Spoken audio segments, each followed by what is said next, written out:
Voilà, alors encore une fois, et pour une dernière fois de cette session de 6 épisodes, que je mettrai, donc je rappelle toujours au fur et à mesure, tranquillement, au fur et à mesure du temps. Donc on était sur Atchalaï, qui a fait connaître El Condor Passa en France, avec un jeune charanguiste, Georges Misberg, qui lui-même le reprend 5 ans plus tard dans son ensemble Los Incas, qui devient la version originale, paraît-il, mais qui n'est pas plus originale que nous. Et tout ça fait que nous parlions du doigté de Kena, qui nous ramène au disque de Leguizamón, avec ce fameux pianiste dont personne ne connaît le nom et que je vous dévoile aujourd'hui. Le voici, 3 ans plus tard. Oui, Par c'est rapport ça. aux enregistrements, 2-3 ans plus tard. Oui. Voilà, donc on va essayer de repartir là-dessus pour ce dernier épisode, revenir au disque de Leguizamón, comment ça s'est passé. D'ailleurs, il y a le Condor Passa aussi, dans les enregistrements. Mais il est le morceau, j'allais dire fédérateur. Ah bah, moi, je pense que c'est fédérateur. En fait, nous ne savions pas du tout ce que nous devions enregistrer. Ça, c'est une réalité. Alors, comment c'est venu, justement? Qui a dit on enregistre les Cito de Lela, la variation des Tatous, voilà. La Boliviana, etc. Nous arrivons au studio, c'est à peu près comme ça que ça se passe, le matin, un peu énervé par ce qui s'était passé avec les douaniers. Avec les fameux douaniers. Fameux douaniers. Qui n'était pas Rousseau, mais qui et puis était, peut-être aussi le voyage plus le manque de sommeil. Le voyage, la consommation d'alcool. Ben oui, non, mais cela avec modération, évidemment. On tenait bien, toujours avec beaucoup voilà. de modération. Et le fait de sortir de Belgique d'un gala et d'aller directement au studio en arrivant. Quoi. Voilà. On arrive au studio et on tombe sur Pedro Leguizamón et Michel Laguens, qui était le producteur. C'était, autant qu'il m'en souvienne, un dessinateur. Il était peut-être dessinateur aussi à 16 heures perdues. Un photographe. À 16h ou à 17h éventuellement. Nul ne s'en souvient. Peu me chaud son heure. Et alors, donc, on se présente, on se salue, on était content. Tout le monde était content au début. Et on fait la connaissance. Précision importante, au début. Au début. Oui, non, c'est comme dans les films avec Ventura. Et Fashion peu. Non, parce qu'avec Nono, c'était très venturesque, tu vois. Oui. Et il était d'une... Ça se voit sur certaines vidéos. Oui. Il y a une vidéo de Lina. Il était toujours énervé quand on était dans une émission de télévision. Toujours.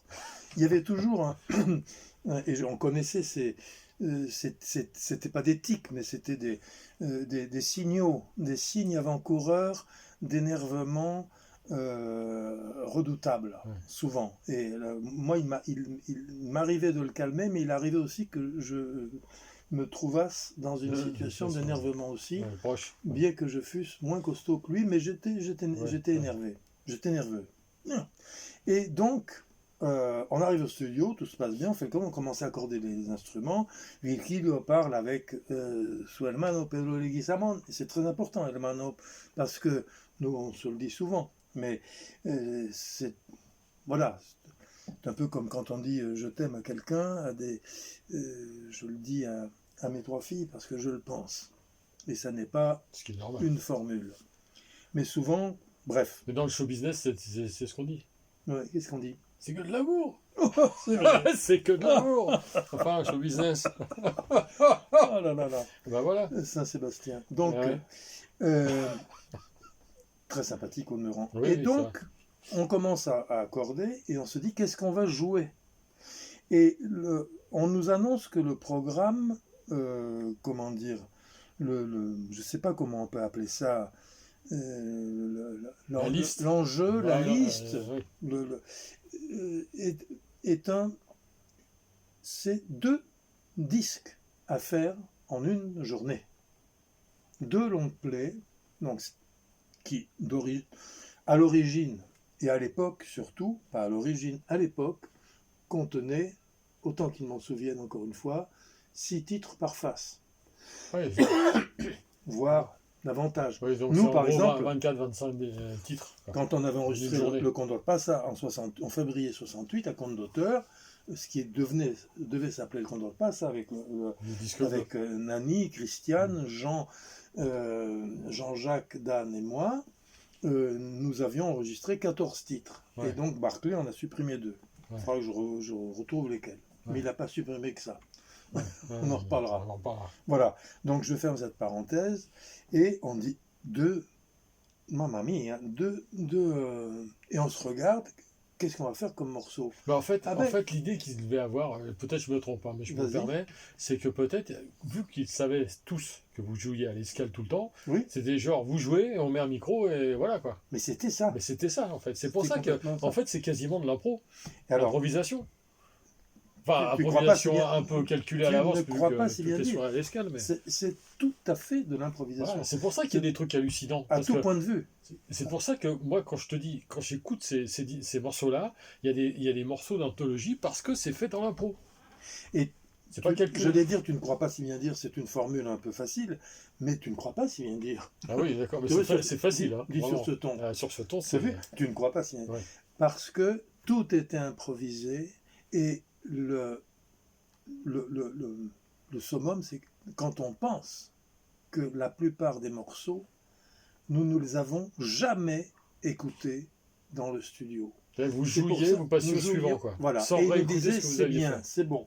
Ouais. Il arrivait parfois qu'il y ait une erreur, ou je sais pas. Alors, il y avait un musicien, donc si je redonne la nomenclature instrumentale, enfin le personnel musical, Jean-Jacques, mon frère, Nono, Virgilio Rojas à la guitare, Nono était au charango et au siku, Daniel Darmezin, Dan, à la guitare et parfois au bombo, et un que je n'ai pas pu identifier, un Chilien qui jouait du bombo, et je n'ai jamais su son nom.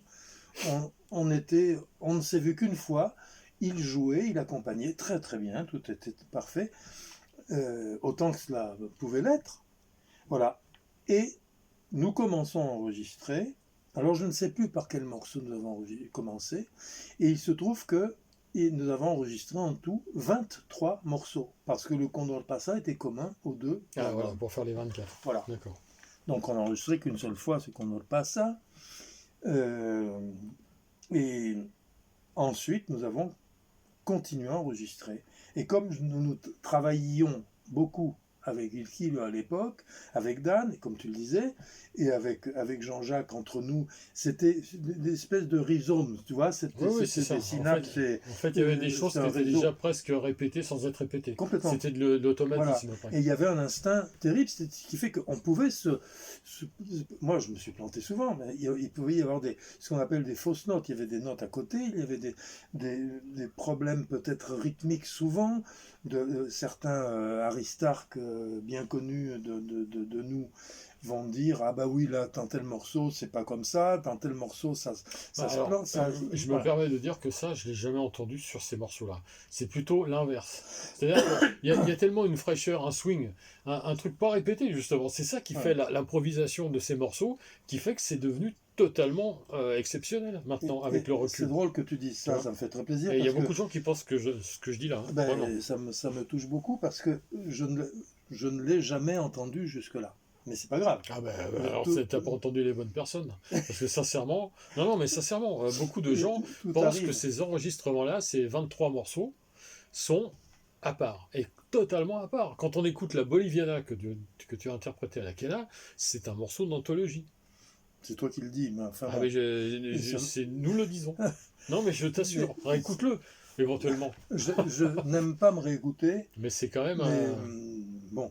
Je ne déteste pas tout ce que j'ai fait, mais je ne me réécoute que très rarement. En tout cas, là, il y a quelque chose. Quand je me réécoute, je me dis, j'aurais pu faire ça différemment. C'est le propre de tous ceux qui ont fait des disques. Absolument. Au bout d'un moment, ils ont envie de le refaire. Oui, mais malheureusement, c'est trop tard. Bon, il y a des choses dont je pense qu'elles sont pas mauvaises.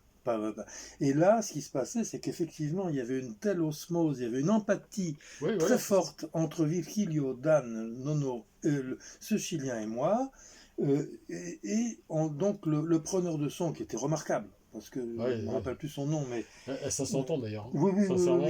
Et on avait chacun un micro, et la plupart des morceaux étaient improvisés. Donc c'est ce qui s'est passé, par exemple, pour la Cuequita que j'avais composée en 66, je crois, à l'époque où j'ai connu Dan. et on travaillait beaucoup ensemble, on jouait énormément, enfin voilà. Donc, et ce qui s'est passé avec la cuequita est très très drôle parce que Virgilio présente, il fait une annonce à la manera cuyana, parce qu'il connaissait bien, il était paraguayen, il connaissait magnifiquement la musique, les musiques des autres pays des Andes et circonmandins. C'était un guitariste, un type absolument phénoménal. Et il annonce comme vamos a tocar una cueca. Et lui, il fait avec sa voix magnifique, Cairo, Cairo, Cairo, y se va la cuequita del Cairo. Ouais. Et en fait, donc, parce qu'il disait Caire, Caire, Caire, il disait mon patronyme, et c'est va, allez, la cueca du Caire. Ben voilà, donc là on ne peut pas faire mieux comme signature. Parce que là, carrément, ton nom est donné, enfin ton nom de famille. Et c'est là que le bas blesse, et quand on sait que bas, c'est pas le bas qu'on porte, mais c'est le bas qu'on reçoit sur la tronche, c'est le bâton. Étymologiquement, je ne veux pas faire le malin, mais c'est vrai que là, le bas a blessé, et continue de blesser, parce que c'était un gourdin. Et Virgilio, lui, avec sa merveilleuse naïveté, avait oublié que mon nom, il savait que ça comportait un Y. Mais Cairo, c'est le nom de la ville d'Égypte, parce que quand je me présente, les gens ne savent pas comment je m'appelle. Je dis Caire. Comment ça s'écrit? K-E-R. Je dis c'est comme la ville d'Égypte avec un Y. Ouais. Ah bon. Donc ils mettent C-A-I-R-E. Ouais. Et ça se dit Cairo en espagnol. Mais mon nom en espagnol, si on le prononce espagnol, Caire. Ouais. Voilà. Et c'est là presque que tout commence. Alors, et c'est là que nous allons terminer pour cette fois. Et voilà. Je te remercie. Alors voilà, j'espère que cette série, cette session de vidéos vous plairont.